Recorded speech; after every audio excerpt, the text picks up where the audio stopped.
Welcome back to the channel, everyone. I want to show a new feature that was just merged into DarkMark.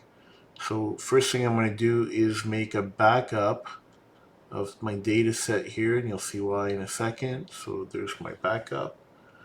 I'm going to start DarkMark. Okay. The new feature is this class ID button at the bottom of the launcher.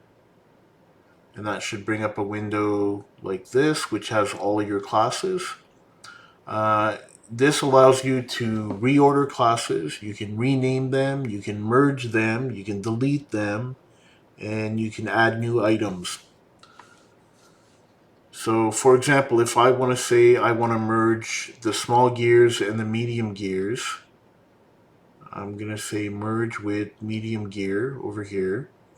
So now what used to be class 3, the small gear, has been merged with medium gear, so I no longer have a class 4 here.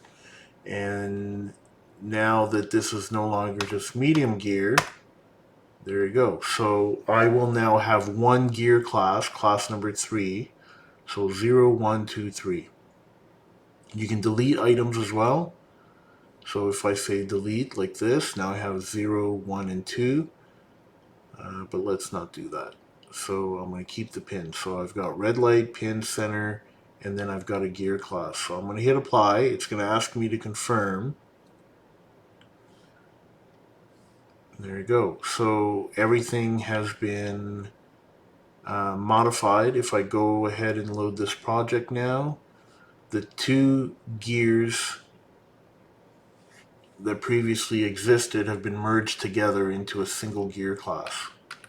So I can go through all the images, and that's what it looks like. So that's about it. You can find this in version 1.10.9 or newer.